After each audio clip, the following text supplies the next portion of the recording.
توكلوا عليه ونعوذ بالله من شرور أنفسنا ومن سيئات أعمالنا من يهده الله فلا مضل له ومن يضلله فلا هادي له ونشهد أن لا إله إلا الله وحده لا شريك له ونشهد أن سيدنا ومولانا محمدا عبده ورسوله أما بعد فأعوذ بالله من الشيطان الرجيم بسم الله الرحمن الرحيم ومما رزقناهم ينفقون آمنت بالله صدق الله مولانا العظيم وبلغنا رسوله النبي الأمين المكين الكريم ونحن على ذلك لمن الشاهدين والشاکرین والحمد للہ رب العالمین۔ آئیے سب سے پہلے ہم اور آپ آقا نامدار، مدینے کے تاجدار، دونوں عالم کے مالک و مختار، نائب پروردگار، گلشن ہستی کی اولین فصل بہار کے دربار گوہربار میں درود پاک کا قیمتی ہار پیش کریں۔ اللہم صلی علی سیدنا شفیعنا نبینا مولانا محمد معدن الجود والکرم وآلہ وبارک وسلم۔ عقیدت و محبت کے ساتھ ایک مرتبہ اور پڑھیں، اللہم صلی علی سیدنا شفیعنا نبینا مولانا محمد معدن الجود والکرم وآلہ وبارک وسلم۔ گنبد خضرا کے تصور کے ساتھ ایک مرتبہ اور پڑھیں، اللہم صلی علی سیدنا شفیعنا نبینا مولانا محمد معدن الجود والکرم منبع العلم والحلم والحکم وآلہ واصحابہ وبارک وسلم صلاۃ و سلاما سرمدا دائما ابدا علیک یا رسول اللہ۔ خطبہ مسنونہ کے بعد قرآن مقدس کی ایک آیت کریمہ کے مختصر سے حصے کی تلاوت کا میں نے شرف حاصل کیا۔ اللہ تبارک و تعالی نے اس سے پہلے بھی مومنین کے کچھ صفات بیان فرمائے ہیں کہ مومن کون ہوتا ہے، تو ارشاد فرمایا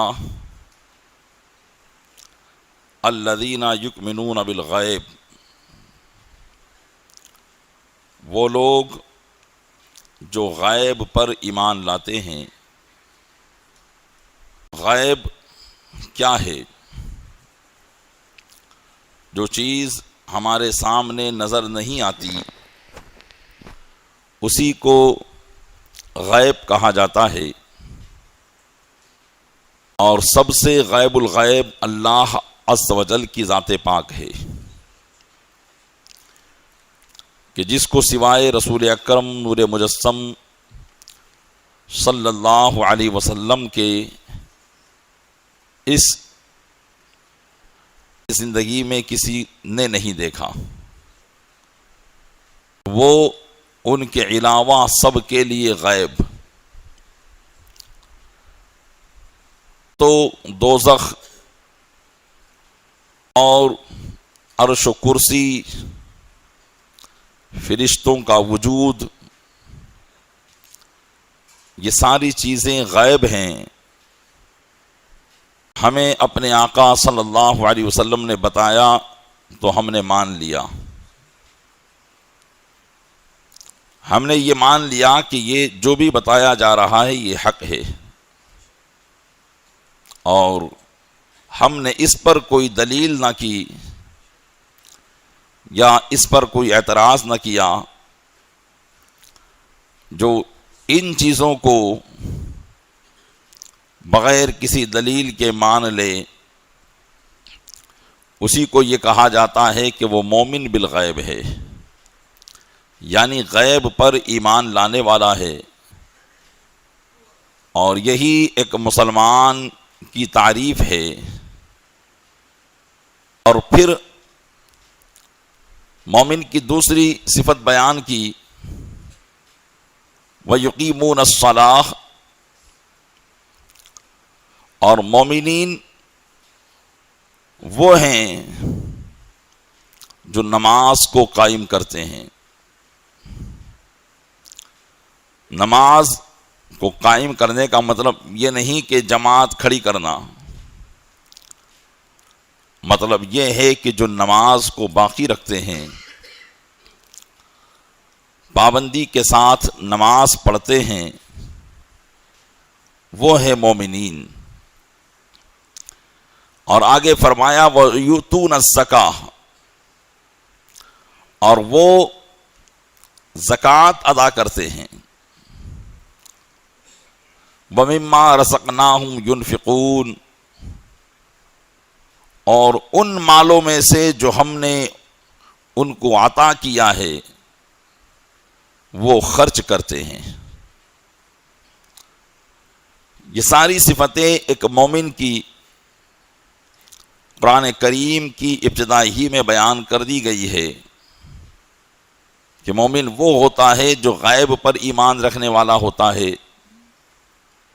نماز کو قائم رکھنے والا ہوتا ہے، اور اللہ کے عطا کردہ عطیات سے، اس کے دیے ہوئے مال سے وہ اللہ کی راہ میں خرچ کرتا ہے۔ تو الحمدللہ اللہ کے فضل و کرم سے اللہ تبارک و تعالیٰ نے ہمیں مومنین پیدا کیا ہے، ہمیں ایمان والا پیدا کیا گیا۔ یہ اللہ عز و جل کا بہت بڑا فضل ہے کہ ہم نہ تو اللہ کو ماننے میں کوئی شک و شبہ کرتے ہیں، نہ اس کی بتائی ہوئی چیز کو ماننے میں کوئی شک و شبہ کرتے ہیں۔ ہاں البتہ فرق صرف اتنا ہے کہ ہم اپنی شامت نفس یا وسوسہ شیطانی کی وجہ سے اس کے بعض احکام میں کوتاہی کرتے ہیں کہ زندگی میں ہم بہت کچے پڑ جاتے ہیں۔ جب کوئی حکم خداوندی ہمیں ہوتا ہے کہ یہ کام کرنا ہے تو اس کو دل سے مانتے تو ہیں لیکن عمل میں پیچھے رہ جاتے ہیں، اسی کو بے عملی کہا جاتا ہے۔ اور بے عملی سے انسان کافر نہیں ہوتا، البتہ گناہگار ضرور ہوتا ہے جبکہ وہ فرائض و واجبات کو صحیح طریقے سے ادا نہ کرتا ہو۔ اللہ تبارک و تعالیٰ نے ہم پر کئی قسم کے احکام نافذ فرمائے، اور ان احکام میں بالخصوص اللہ کی عبادت ہے۔ سب سے پہلے اللہ کی عبادت کا حکم ہم کو دیا گیا، اور اللہ کی عبادت یہ کیا ہے؟ عبادت کا جب ذکر آتا ہے تو ہمارے ذہن میں ایک نماز ہی کا تصور آتا ہے کہ ہم نماز پڑھتے ہیں تو یہ اللہ کی عبادت ادا کرتے ہیں، لیکن عبادت کا دائرہ کار اتنا تنگ نہیں ہے، بلکہ عبادت ایک وسیع دائرہ رکھتی ہے، اور عبادت کی کیپیسٹی بہت بڑی ہے۔ تو اگر عبادت کی تعریف کو یوں سمجھا جائے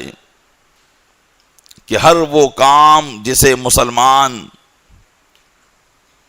اللہ کے بتائے ہوئے طریقے کے مطابق اللہ کی رضا کے لیے کرتا ہے، ہر وہ کام عبادت ہے۔ وہ کام جسے مسلمان اللہ کے بتائے مطابق، اس کی شریعت کے مطابق، اس کی رضا کے لیے کرتا ہے، اس کو خوش کرنے کے لیے کرتا ہو، تو ہر وہ کام عبادت ہے۔ تو پھر انسان اگر کھانا بھی کھاتا ہے لیکن شریعت کے مطابق اور اللہ کی رضا کے لیے، تو اس کا کھانا کھانا بھی عبادت ہو جاتا ہے۔ اتنا بڑا اس کا دائرہ ہے۔ لیکن ان عبادات میں کچھ عبادتیں مخصوص ہیں، جیسے نماز ہے، روزہ ہے، حج ہے، اور یہ زکوٰۃ ہے، اور انہی کو ارکان اسلامی کہا جاتا ہے۔ یہی اسلام کے 4 رکن ہیں، 4 ستون ہیں، جن پر اللہ تبارک و تعالی نے اسلام کے ڈھانچے کو کھڑا کیا ہے۔ یوں سمجھ لیجئے ہماری عام زبان میں کہ یہی 4 چیزیں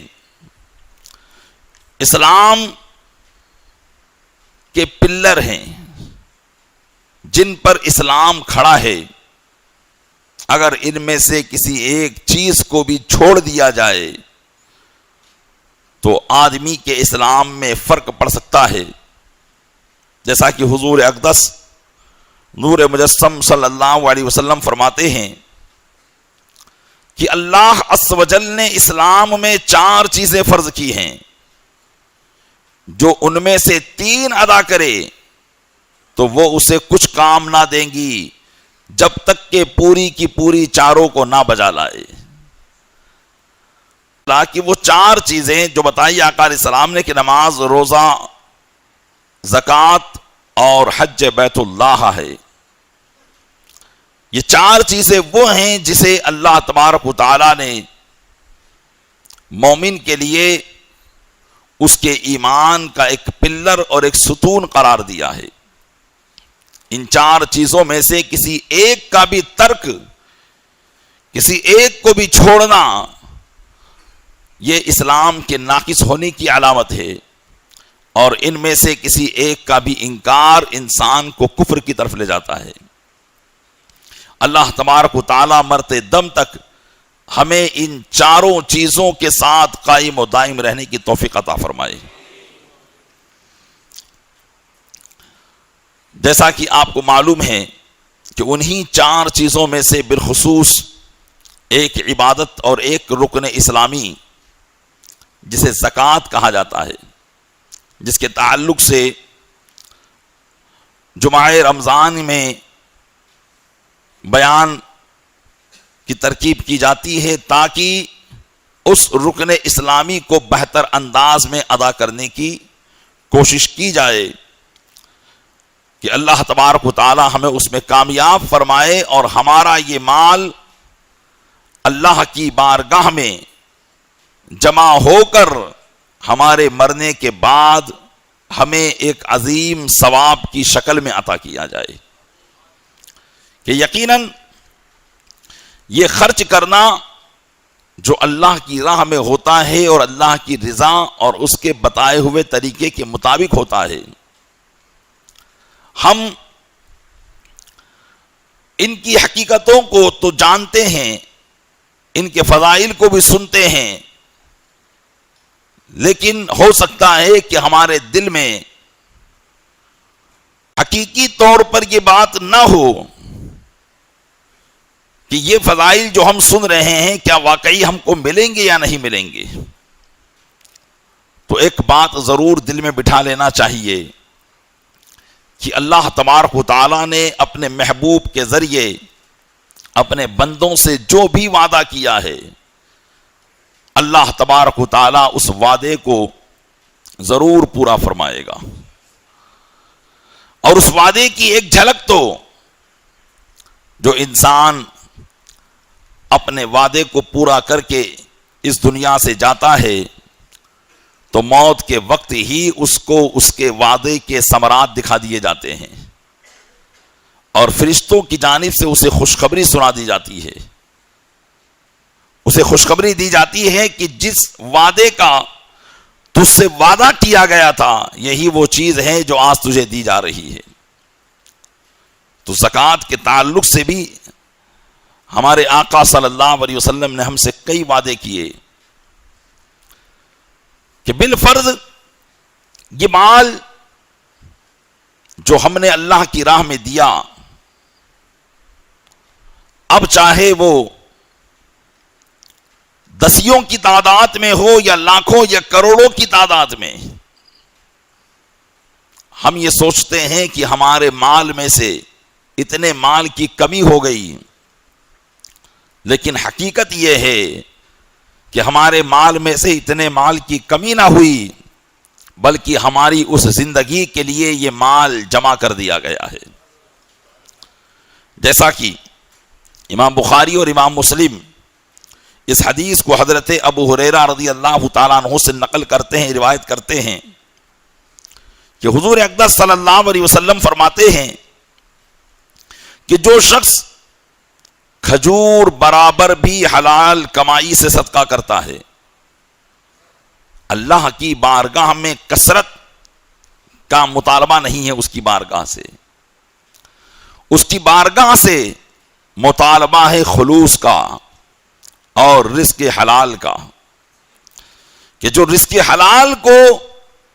اللہ کی رضا کے لیے خلوص کے ساتھ، نہ کہ دکھاوے کے طور پر خرچ کرتا ہے، اور فرماتے ہیں آقا علیہ السلام کی اللہ قبول نہیں کرتا مگر حلال کو۔ حرام مال کما کر ہم کتنا ہی خرچ کر ڈالیں وہ اللہ کی بارگاہ میں مقبول نہیں ہے، لیکن حلال مال ایک کھجور کا ٹکڑا ہی کیوں نہ ہو، اگر وہ صدق دل سے خرچ کیا جائے تو اللہ ضرور اسے قبول فرماتا ہے۔ تو فرماتے ہیں آقا علیہ السلام کہ جو شخص حلال کمائی سے ایک کھجور کے برابر بھی صدقہ کرے تو اللہ تبارک و تعالی اسے اپنے سیدھے دست قدرت سے قبول فرماتا ہے۔ دست راست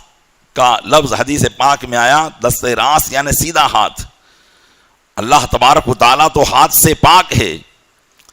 لیکن یہاں یہ کہا جاتا ہے کہ جب کوئی چیز ادب و احترام کے ساتھ یا اس کی قدر و منزلت بیان کرنے کے لیے لی جاتی ہے تو اس کو سیدھے ہاتھ سے لی جاتی ہے۔ تو یہاں حدیث پاک میں اسی بات کو بتایا گیا ہے کہ جب بندہ مومن حلال کمائی سے ایک کھجور کے برابر بھی خرچہ کرتا ہے تو اللہ تبارک و تعالی اپنے سیدھے دست قدرت سے اسے قبول فرماتا ہے۔ پھر فرماتے ہیں کہ پھر اللہ تبارک و تعالی اس مال کو اس کے مالک کے لیے پرورش کرتا ہے، یعنی وہ مال ختم نہیں ہو جاتا کہ وہ مدرسے میں لگ گیا یا کسی یتیم کے پیٹ میں چلا گیا یا کسی بیوہ کا سہارا بن گیا، تو وہ مال ختم نہیں ہوتا، بلکہ آقا علیہ السلام فرماتے ہیں کہ اللہ اس مال کو اس کے مالک کے لیے پرورش کرتا ہے جیسے کہ تم میں کوئی اپنے بچڑے کی تربیت کرتا ہے۔ گاؤں دیہات والے ان کا مال کیا ہوتا ہے؟ ان کا مال یہی کھیتی باڑی اور جانور ہوا کرتے ہیں۔ تو اسی کو فرمایا کہ جب انسان کے یہاں بھینس کا بچہ پیدا ہو تو وہ اپنے بچے کی کیسے پرورش کرتا ہے کہ آگے چل کر اگر یہ مؤنث ہے، یہ مادہ ہے تو دودھ دے گی، اس سے اور نسلیں چلیں گی اور پھر ہمارے مال میں اضافہ ہوگا، تو اس کی وہ بہت بہتر طریقے سے پرورش کرتا ہے۔ میرے آقا علیہ السلام نے مثال دے کر بتائی کہ اللہ تمہارے اس دیے ہوئے مال کی ایسے ہی پرورش کرتا ہے جیسے تم میں کا کوئی اپنے بچڑے کی تربیت کرتا ہے، یہاں تک کہ وہ دیا ہوا مال جو تم نے بظاہر کھجور کے برابر دیا تھا، اللہ عز و جل کی بارگاہ میں پرورش پاتے پاتے پہاڑ کے برابر ہو جاتا ہے۔ اور جب بندے کو اس کا ثواب مرنے کے بعد دیا جائے گا تو خرچ تو اس نے روپیوں میں کیا تھا، لیکن اللہ کی بارگاہ میں وہ پہاڑ در پہاڑ کے برابر ثوابوں میں تقسیم، ثوابوں کی صورت میں اسے عطا کر دیا جائے گا۔ یہ پیارے اسلامی بھائیوں یقیناً اللہ کا وعدہ ہے اور اس کے محبوب صلی اللہ علیہ وسلم کا فرمان ہے جو ضرور ہو کر رہے گا، لیکن یہ بات وہی ہے کہ آدمی اس کو مرنے کے بعد ہی دیکھ پائے گا، اور اسی پر ایمان لانے والے کو کہا جاتا ہے کہ یہ غیب پر ایمان لایا، کہ ابھی اس نے دیکھا نہیں ہے لیکن صرف اپنے محبوب کے اس فرمان پر وہ اپنے مال کو خرچ کرتا چلا جا رہا ہے، اسی امید پر کہ یہ خرچ نہیں ہو رہا ہے بلکہ حقیقت میں یہ جمع ہو رہا ہے، کہ جس کو میں نے دنیاوی کام و کاج میں خرچ کر دیا وہ ختم ہو گیا، لیکن جس کو میں نے اللہ کی راہ میں خرچ کیا وہ گویا کہ میرے لیے جمع ہو گیا۔ اللہ تبارک و تعالی ہمیں صدق دل سے اور اس کی رضا کی خاطر ہمیں اپنے ہر کام کرنے کی توفیق عطا فرمائے، آمین بجاہ النبی الامین صلی اللہ تعالی علیہ وآلہ وصحابہ تسلیم۔ درود پاک پڑھیں، اللہم صلی علی سیدنا شفیعنا نبینا مولانا محمد مادر الجود والکرم وآلہ بارک وسلم صلاۃ و سلاما علیک یا رسول اللہ، علیک الصلاۃ والسلام۔ گزشتہ ہفتہ میں بیان کر رہا تھا کہ زکوٰۃ یہ فرض ہونے کے لیے اسلام میں کچھ شرائط رکھے گئے ہیں، ہر مسلمان پر زکوٰۃ فرض نہ کی گئی، جس میں سے چند شرطیں آپ نے سماعت کی کہ ایک تو مسلمان ہو اور مسلمان کے ساتھ ساتھ عاقل اور بالغ بھی ہو،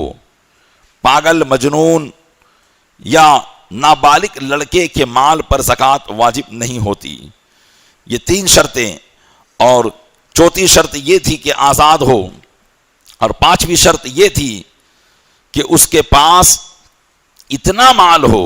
جو 52.5 تولہ چاندی یا 7.5 تولہ سونا کی قیمت کو پہنچتا ہو، یا کوئی مال تجارت ہو جس کی اتنی قیمت ہو جو 52.5 تولہ چاندی کی قیمت کو پہنچ جائے۔ جس کے پاس اتنا مال جمع ہو گیا شریعت کی نظر میں اسے مالک نصاب کہا جاتا ہے، یعنی حقیقت میں اب وہ مالدار ہو گیا۔ جب دوسرے شرائط بھی اس کے ساتھ پائے جائیں گے تو اس پر زکوٰۃ کا ادا کرنا واجب ہو جاتا ہے۔ اور چھٹی شرط یہ تھی کہ وہ مال پورے طریقے پر اس کے قبضہ میں ہو، اگر وہ مال پورے طریقے پر اس کے قبضہ میں نہیں ہوگا تب بھی اس پر زکوٰۃ واجب نہیں ہوگی، جیسا کہ اس کے کئی جزیات یعنی بہت سی مسائل بھی آپ نے جو ہے گزشتہ جمعہ سماعت کیے تھے۔ اب ساتویں جو شرط ہے وہ یہ ہے کہ اس کا مال یہ قرض سے فارغ ہو، یعنی مال تو ہے لیکن اگر بندے کے اوپر قرض بھی ہے تو پھر قرضہ اس کے اوپر زکوٰۃ کے فرض ہونے سے رکاوٹ بن جاتا ہے، پھر زکوٰۃ فرض نہیں ہوتی۔ انشاءاللہ چند مسائل اس شرط کے تحت بھی دیے گئے ہیں، وہ میں آپ کی خدمت میں عرض کرنے کی کوشش کرتا ہوں، جس میں بہت سے مسائل ہمیں درپیش ہوتے ہیں کہ زکوٰۃ نکالتے وقت ہم کنفیوز ہو جاتے ہیں کہ کیا ہم پر زکوٰۃ فرض ہوگی یا نہیں ہوگی، یا ہوگی تو کتنی ہوگی۔ تو یہ ساتویں شرط ہے کہ زکوٰۃ فرض ہونے کے لیے یہ بھی ضروری ہے کہ اس کا جو نصاب ہو وہ قرض سے فارغ ہو، قرض سے خالی ہو۔ جیسے مثال کے طور پر کسی کے پاس 50,000 روپیہ تو ہے، ظاہر سی بات ہے کہ 50,000 روپیہ یہ ایک ایسی رقم ہے جس کے اوپر زکوٰۃ فرض ہو جاتی ہے، کیونکہ 52.5 تولہ چاندی کے نصاب کو یہ 50,000 کی رقم پہنچ جائے گی، اور شریعت نے جو مال کی ایک حد بیان کی گئی تھی یہ اس سے زیادہ ہی ہے، لیکن اس کے اوپر قرض ہے، 30,000 روپے کا اس کے اوپر قرض ہے۔ اب اگر وہ قرضہ ادا کرنے جاتا ہے تو ایسی صورت میں اس کے پاس صرف 20,000 ہی بچ جاتے ہیں۔ تو اب یہ 20,000 یہ اتنی رقم ہے جو نصاب کو نہیں پہنچتی، اس لیے کہ 52.5 تولہ چاندی 30-35 ہزار کی فی زمانہ ہو سکتی ہے۔ ایک مثال آپ سمجھتے چلیں، بالکل ٹھیک رقم تو میں آپ کو نہیں بتا پاؤں گا، لیکن 30-35 ہزار کا آپ ایک معاملہ رکھیں تو ظاہر سی بات ہے کہ اب آپ کے پاس صرف 20,000 روپے باقی رہ گئے ہیں۔ زکوٰۃ اگرچہ آپ قرضہ اگرچہ بھی آپ ادا نہیں کر رہے ہیں، لیکن اگر آپ قرضے دار کو قرضہ دینا چاہیں تو آپ کے اوپر جو 30,000 کا قرضہ ہے جب وہ نکل جائے گا تو 20,000 ہی باقی رہ جائیں گے. تو ایسی صورت میں آپ کے پاس اگرچہ 50,000 ہیں لیکن آپ کے اوپر زکوٰۃ واجب نہیں ہوگی، کیونکہ آپ کا نصاب یہ دین سے فارغ نہیں ہے. اب دیکھیے، انسان کے اوپر قرضہ یہ کئی طریقے کا ہوتا ہے. کبھی قرضہ وہ آدمی عموماً تو اسی کو کہتا ہے کہ جس سے وہ کسی کو ادھار لے لے، اسی کو عموماً قرضہ کہا جاتا ہے کہ میں نے اوچھی کے لیے ہیں، ادھار لیے ہیں. لیکن قرضے کی کئی صورتیں بن سکتی ہے. ایک تو اس کو بھی قرضہ کہیں گے، اور دوسرا یہ کہ آپ نے مثال کے طور پر کوئی مال خریدا ہے لیکن ابھی تک آپ نے اس کی رقم ادا نہیں کی ہے، تو یہ بھی آپ پر قرضہ ہی ہوگا. اسی طریقے سے جس طریقے سے ایک بندے کا دوسرے بندے پر قرضہ ہوتا ہے، اسی طریقے سے کبھی کبھی اللہ کی طرف سے بھی بندوں پر قرض ہوتا ہے. جیسے مثال کے طور پر اگر کسی کے اوپر زکوٰۃ فرض ہے اس سال اور اس نے زکوٰۃ نہیں نکالی، یہ اللہ کی طرف سے اس پر قرض باقی رہ جائے گا. اب اگر دوسرا سال ہوا اور مثال کے طور پر اس کے پاس 35,000 روپے ہی ہیں اور 35,000 روپے ہی کا 52.5 تولہ چاندی کی قیمت ہے، تو اب اگر وہ گزشتہ سال کی زکوٰۃ نکالنے جاتا ہے تو ایسی صورت میں اس کے پاس 35,000 روپے سے کم ہو جائیں گے. تو اب ظاہر سی بات ہے کہ جب 35,000 روپے چونکہ نصاب تھا، یہی زکوٰۃ کا نصاب تھا، اب اس سے مال کم ہوا تو زکوٰۃ اس پر واجب نہیں رہے گی. تو اب مسئلہ یہ ہوگا کہ اس سال کی زکوٰۃ اس پر فرض نہیں ہوگی، گزشتہ سال کی زکوٰۃ اس پر فرض ہو جائے گی. تو یہ ہے قرضے کا معاملہ کہ قرضہ چاہے بندے کی طرف سے ہو یا اللہ کی طرف سے ہو، وہ زکوٰۃ کے فرض ہونے میں رکاوٹ بن جاتا ہے اور زکوٰۃ کو فرض ہونے سے روک لیتا ہے. تو میرے حال اور بھی اللہ کی طرف سے قرض ہونے کی صورت ہو سکتی ہے، جیسے تاوان کا لازم ہونا، خراج وغیرہ کا ہونا. یہ ساری چیزیں اسلامی حکومت جب ہوتی ہے تو یہ سارے مسائل درپیش آتے ہیں. لیکن فی زمانہ اس کی ایک مثال ہی ہمیں ملتی ہے، اور وہ یہی ہے کہ بندے نے گزشتہ سال کی زکوٰۃ نہ نکالی ہو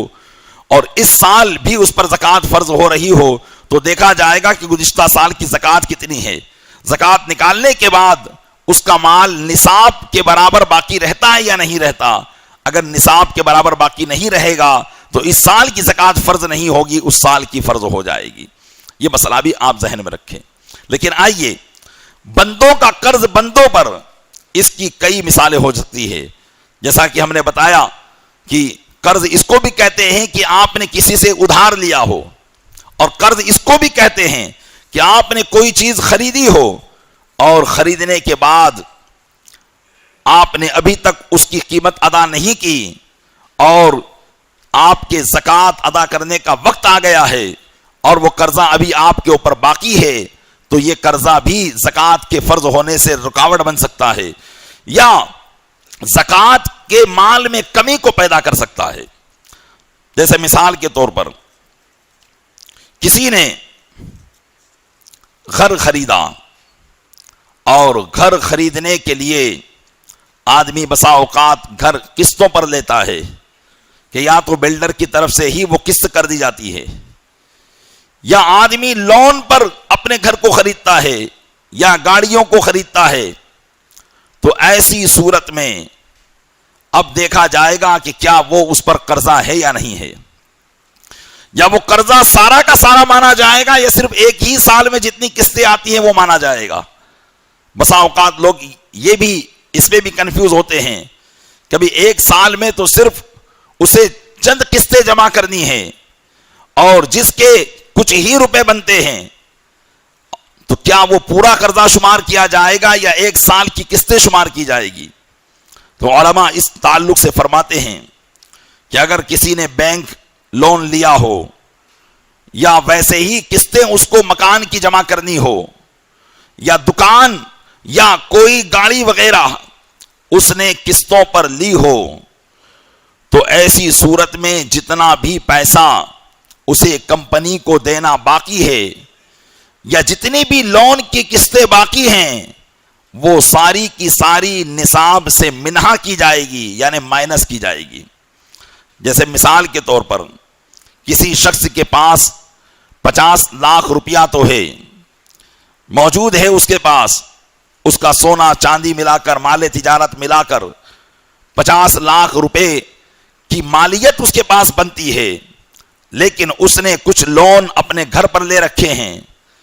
کچھ اپنی گاڑی پر لے رکھے ہیں۔ اب اگر ان سارے قرضے کی قیمت ملائی جائے اور ان کو مقرر کیا جائے، متعین کیا جائے، تو تقریباً 40 لاکھ روپے کا تو سمجھو اس کے اوپر قرضہ ہی ہے۔ تو اب ایسی صورت میں اسے زکوٰۃ 50 لاکھ کے اعتبار سے ادا نہیں کرنی ہوگی، بلکہ وہ سارا کا سارا 40 لاکھ کا قرضہ اسے مائنس کرنا ہوگا، اور زکوٰۃ صرف اس پر 10 ہی لاکھ کی واجب ہوگی۔ یہ ہے قرض کا جو ہے، ایک تو یہ ہے کہ قرض میں اس کا نصاب ڈوب جائے کہ قرضہ نکالنے کے بعد کچھ بچے ہی نہ، یا بچتا ہے لیکن کم بچتا ہے، اور وہ جتنا بچتا ہے وہ نصاب کو پہنچا ہوا ہے، تو پھر جتنا نصاب ہوگا اتنی ہی زکوٰۃ نکالی جائے گی، جیسا کہ میں نے اس میں یہ بیان کیا۔ لیکن ہاں اس میں ایک بات کا اور لحاظ اور خیال رکھا جائے گا کہ ظاہر سی بات ہے کہ بینک سے جب آپ لون لوگے تو ویسے بھی بلا ضرورت شرعیہ لون لینا یہ جائز نہیں ہے۔ لوگ کاروبار کے لیے لون لیتے ہیں یا اپنے بزنس میں اضافہ کرنے کے لیے لون لیتے ہیں، یہ سب ناجائز اور حرام ہے، اور یہ سودی کاروبار ہے کہ اگر کوئی شخص اس طریقے سے کرتا ہے تو گویا کہ وہ سود کا دھندا کر رہا ہے۔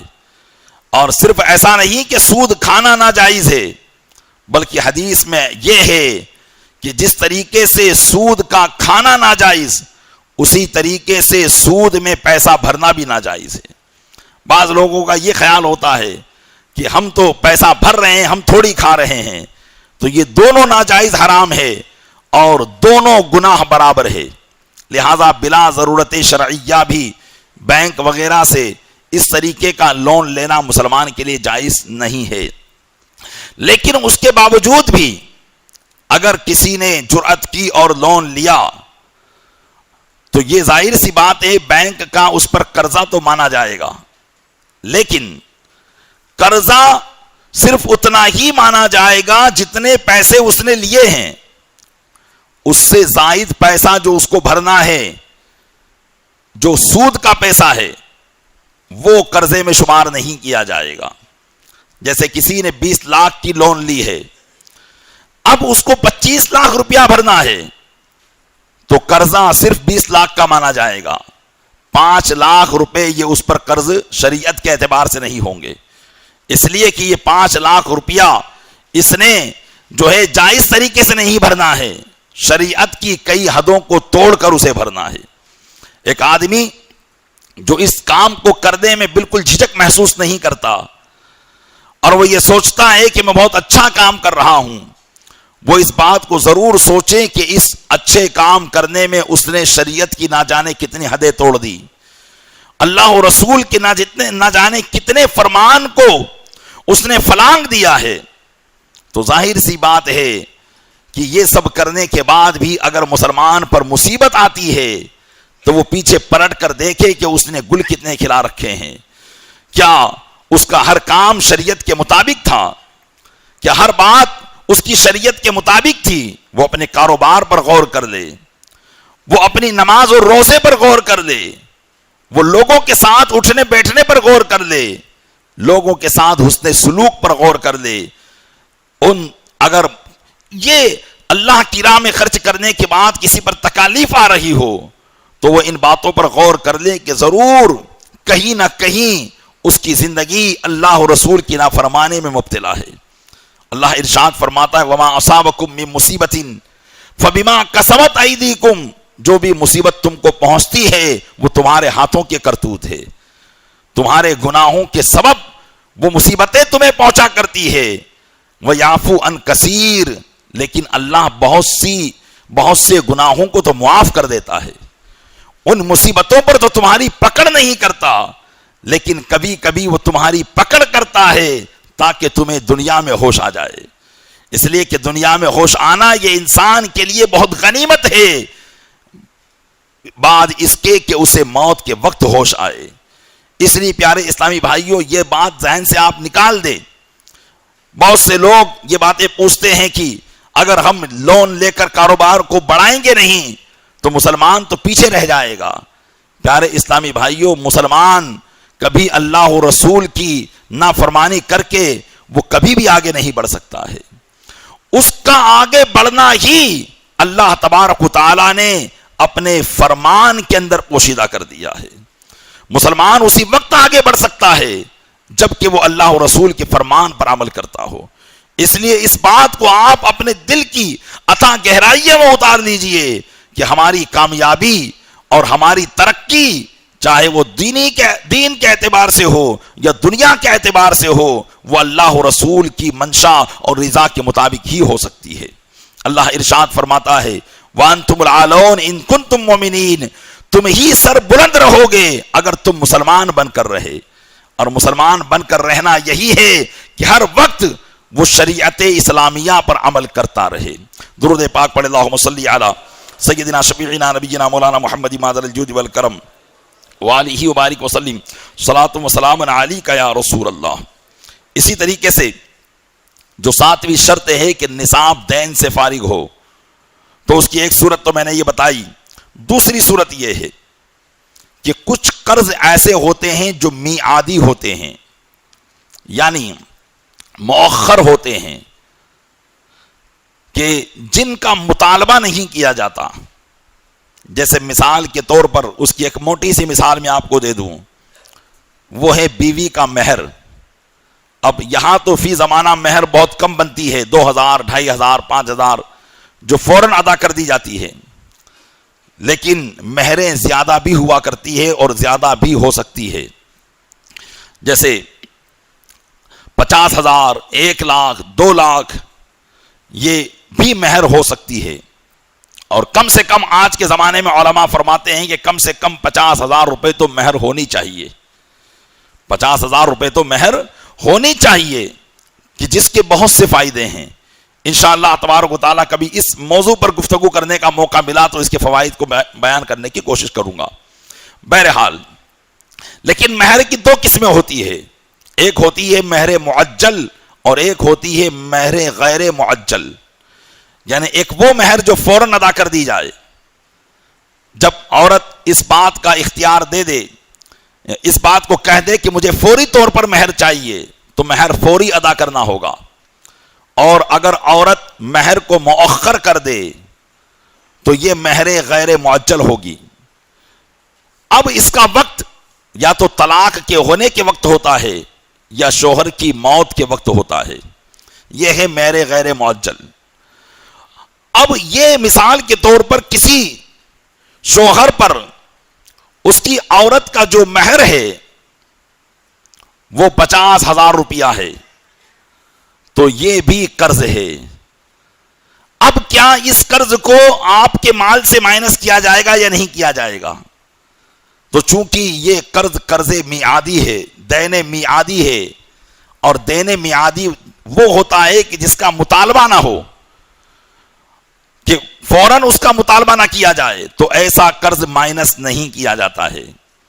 تو اگر شوہر پر بیوی کی طرف سے کتنا ہی قرضہ ہو، مہر کے اعتبار سے وہ قرض مائنس نہیں ہوگا، اور پورے کے پورے مال کی زکوٰۃ اگر واجب ہوتی ہے تو اسے نکالنا ہوگی۔ اور یہاں تیسری بات اور ذہن میں رکھا جائے، بسا اوقات زکوٰۃ جو میڈیم کلاس کے لوگ ہوتے ہیں ان کے گھر کی عورتوں پر واجب ہوا کرتی ہے، کہ آدمی کے پاس تو اتنا ہی آتا ہے جتنا وہ کما کر کھا لیتا ہے۔ بسا اوقات عورتوں کے پاس داگینے، سونے جواہرات کے زیورات وغیرہ ہوا کرتے ہیں، تو زکوٰۃ عورت پر واجب ہوا کرتی ہے۔ اب ایسی صورت میں اگر شوہر کے اوپر قرض ہے تو وہ شوہر کا قرض عورت کے زیورات سے مائنس نہیں کیا جائے گا،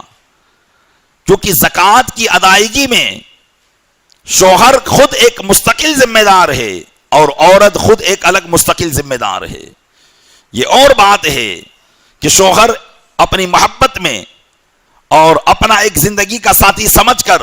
عورت کے زیورات کی زکوٰۃ کو ادا کر دیتا ہے، لیکن شریعت کے اعتبار سے عورت کے سونے جواہرات اور زیورات کی زکوٰۃ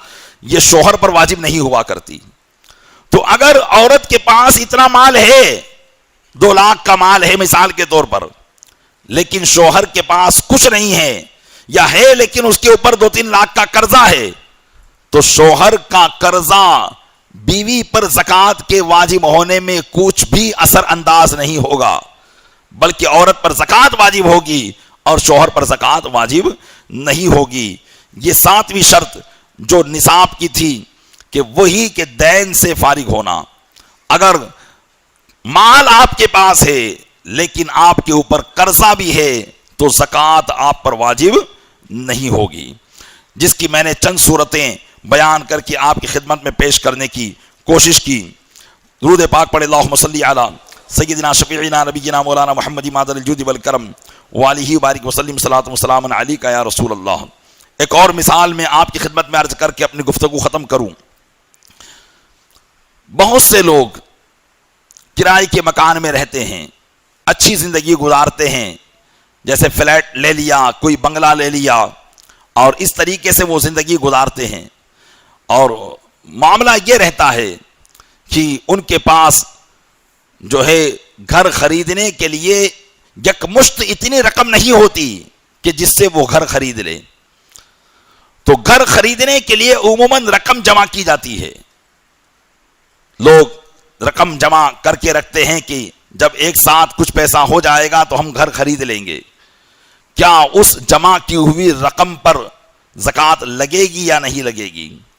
تو یہ بات بھی ذہن میں رکھیں، اگرچہ آپ کرائے کے مکان میں رہتے ہو، لیکن اگر آپ نے گھر خریدنے کے لیے رقم جمع کی ہے اور وہ رقم نصاب کو پہنچ رہی ہے، اور نصاب میں نے بتایا 52.5 تولہ چاندی، اگر اس کو پہنچ رہی ہے یا اس سے زائد ہے تو ان پیسوں پر بھی زکوٰۃ واجب ہو جائے گی۔ بعض لوگ یہ مسئلہ پوچھتے ہیں کہ بھائی میرے پاس 7-8 لاکھ روپے جمع ہیں اور مجھے گھر خریدنا ہے، تو کیا میں گھر خریدنے کے لیے زکوٰۃ لے سکتا ہوں؟ تو وہ زکوٰۃ لینا نہیں ہے اس کو، بلکہ اس پر تو ابھی پہلے 7-8 لاکھ روپے کی زکوٰۃ واجب ہے۔ ہاں، جس کے پاس کوئی چارہ نہیں بن پاتا ہو تو اس کی صورتیں ہوتی ہیں، پر کنڈیشن جیسی اس کی کنڈیشن ہوگی، لیکن اس کے لیے اس کو خود کو قیاس نہیں کرنا ہے، بلکہ اسے کسی عالم دین کی بارگاہ میں جا کر اپنی صورتحال بتا کر اپنے تعلق سے مسئلہ دریافت کرنا ہے کہ میری یہ کنڈیشن ہے اور میں نے اتنا روپیہ جمع کیا ہوا ہے، تو میں کس طریقے سے اپنا گھر لینے میں کامیاب ہو سکتا ہوں، آپ مجھے راستہ بتائیے۔ تو اس کے راستے شریعت نے بتائے ہیں، شریعت نے راستے آپ کے بند نہیں کر دیے۔ بسا اوقات راستے موجود ہوتے ہیں لیکن آدمی لا علمی کی بنیاد پر گناہ کے کام کرتا چلا جاتا ہے، اور بہت سے لوگ ایسے ہوتے بھی ہیں جو دل میں اپنے مسلمانوں کا درد رکھتے ہیں، وہ سوچتے ہیں کہ یار فلاں کا گھر نہیں ہے، چلو فلاں کو زکوٰۃ کا پیسہ دے کر گھر بنوا دوں۔ تو پیارے اسلامی بھائیوں، یقیناً یہ درد بہت اچھا ہے اور مسلمانوں کے دل میں یہ درد ہونا چاہیے، لیکن اگر اس کے پاس اتنا پیسہ جمع ہے اور آپ اس کو ڈائریکٹ زکوٰۃ دیں گے تو آپ کا یہ درد ایک طرف رہ جائے گا، آپ کی زکوٰۃ ہی ادا نہیں ہوگی، آپ گناہگار کے گناہگار رہیں گے اور اللہ کی بارگاہ میں بھی اس کی باس پرس ہوگی۔ اس لیے ایسا کوئی کام کرنے سے پہلے، چاہے وہ کوئی سوشل جو ہے ورکنگ کام کرنے کے لوگ ہوں یا کسی جماعت کے لوگ ہوں، کہ بسا اوقات جماعت کے لوگ بھی لوگوں کی زکوٰۃ وصول کر رہے ہوتے ہیں، برادری کے لوگ بھی زکوٰۃ وصول کر رہے ہوتے ہیں، لیکن ان کو بھی زکوٰۃ کے مصارف معلوم نہیں ہوتے، زکوٰۃ کو خرچ کرنے کا علم نہیں ہوتا۔ کبھی وہ زکوٰۃ کا پیسہ اسکول کی فیس میں دے رہے ہوتے ہیں، کبھی وہ زکوٰۃ کا فنڈ جو ہے اسکولوں کی تعمیر میں دے رہے ہوتے ہیں، کبھی زکوٰۃ کا فنڈ سے جو ہے وہ لوگوں کو کھانا بنا کر کھلا رہے ہوتے ہیں، اور کبھی زکوٰۃ کے فنڈ سے وہ لوگوں کو مکان بنا کر دے رہے ہوتے ہیں، جبکہ اگر ان سے شریعت کا ایک مسئلہ پوچھ لیا جائے تو وہ اس سے بالکل کورے ہوتے ہیں۔ تو ایسے لوگ جو خود آدمی اپنی ذمہ داری تو سنبھال ہی نہیں سکتا شریعت میں، اتنے مسلمانوں کی زکوٰۃ کو وصول کر کے وہ اتنے لوگوں کا بوجھ اپنے اوپر لے رہا ہے اور بغیر شریعت کے مسائل کے اس میں دھاندلی کر رہا ہے، تو یہ بات وہ بھی سن لے اور یاد رکھ لے کہ اللہ کی بارگاہ میں اسے اپنا بھی حساب دینا ہوگا اور سب کی زکاتوں کا بھی حساب دینا ہوگا۔ تو یقیناً جو برادری کے آگیوان ہوتے ہیں،